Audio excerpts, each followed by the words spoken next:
आनुवांशिक रोग। तो आनुवांशिक रोग होने का सबसे मुख्य कारण होता है गुणसूत्र।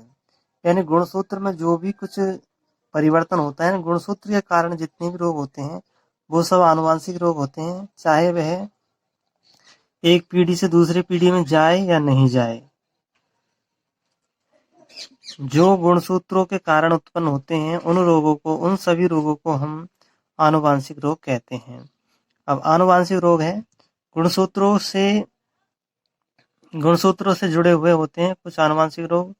कुछ आनुवांशिक रोग गुणसूत्रों की संख्या में घटने या बढ़ने से होते हैं।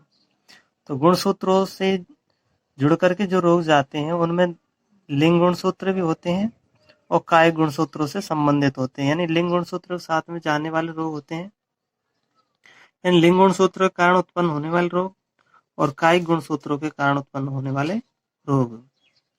तो लिंग गुणसूत्रों के कारण उत्पन्न होने वाले रोग दो प्रकार के होते हैं, एक तो एक्स गुणसूत्र से संबंधित होते हैं और दूसरे वाई गुणसूत्र से संबंधित होते हैं। एक्स गुणसूत्र पर पाए जाने वाले रोग दो होते हैं, हीमोफीलिया और कलर ब्लाइंड। और वाई गुणसूत्र पर होने वाले रोग होते हैं हाइपरटाइकोसिस। यानी कि हाइपरटाइकोसिस में शरीर पर घने बाल पाए जाते हैं और दूसरा है गंजापन। ये पुरुषों में पाए जाते हैं, हाइपरटाइकोसिस और गंजापन। फिर कायिक गुणसूत्र से जुड़े हुए रोग, सिकल सेल एनीमिया, एलकेप्टोन्यूरिया और एल्बिनिज्म। तो सिकल सेल एनीमिया में क्या होता है, इसमें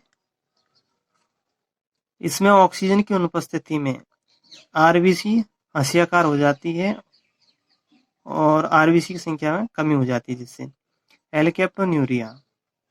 एलकेप्टोन्यूरिया में मूत्र जब बाहर निकलता है तो काला हो जाता है। एल्बिनिज्म इसको रंजकहीनता कहते हैं और इसमें त्वचा रंगहीन हो जाती है। फिर हम देखते हैं गुणसूत्रों की संख्या घटने या बढ़ने से होने वाले आनुवांशिक रोग है। तो एक तो लिंग गुणसूत्र के कारण होते हैं और दूसरा होता है लिंग गुणसूत्रों की संख्या में वृद्धि या कमी से और कायिक गुणसूत्रों की संख्या में कमी या वृद्धि से।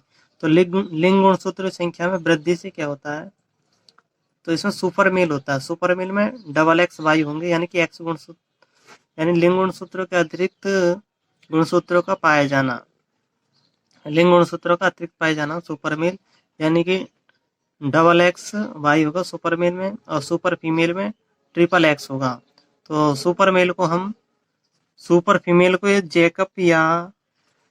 जेकब या क्राइमल सिंड्रोम भी कहते हैं। और क्लाइनफेल्टर सिंड्रोम, ये दोनों ही इसके उदाहरण है क्लाइनफेल्टर सिंड्रोम की, सुपर मेल और सुपर फीमेल।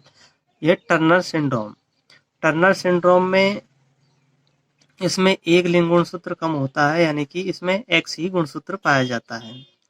फिर अब देखते हैं हम कायिक गुणसूत्रों की ओर।